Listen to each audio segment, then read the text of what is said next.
Let's discuss a future consumer shift that I forecast will be happening in St. Johns County over the next 3 to 5 year time frame. Now, here's the thing. Over the past 3 years, we have had an influx of wonderful families moving into Florida for all the many reasons we've discussed on my other videos.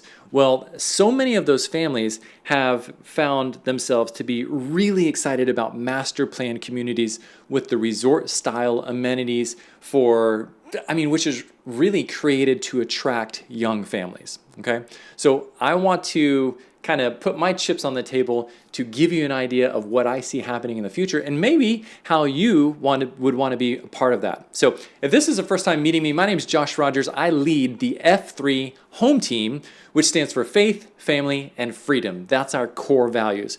We're here to be trusted advisors for you through the process rather than slimy, desperate salespeople. So I hope you enjoy these videos. So this is what I see. I believe a lot of young families have moved to the area, fallen in love with these master plan communities, but as the kids grow and as the families grow into the next season of life, I think after the honeymoon phase begins to wane and wear off, or maybe even get annoyed with the HOA, the CDD, the drama, if you will, in these neighborhoods, people telling them what they can and can't do, and having a limited amount of space, not very much elbow room with these postage stamp yards, and then also the increasing amount of hustle and bustle and traffic. I forecast there's going to be a portion of families that want to spread their wings and get larger properties on the outskirts of town with no HOA, no CDD, and a lot more freedom to do what they want to do. Especially as kids get a little bit older and you're out of that young family stage where you no longer really use the amenities and you're kind of tired of the drama.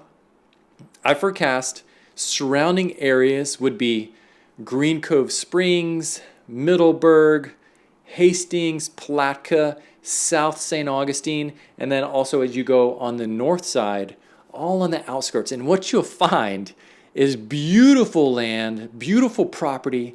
That right now there are large highways of infrastructure being added to make those outskirt standing areas more accessible. And while it may be, say, 30 to 40 miles out of town, it's 30 to 40 highway miles or interstate miles. And this is what's really interesting. It could still take you the same amount of time if you lived in the middle of all the action, let's say Shearwater or Nocatee or Beach Walk or Silverleaf. You could live in the middle of the action and have to drive to, an appointment somewhere that would take you 30 to 40 minutes as a result of the traffic. You're literally going from one stoplight to the next stoplight. Versus if you lived in Middleburg and it's all highway interstate, it could still only take you 30 to 40 minutes.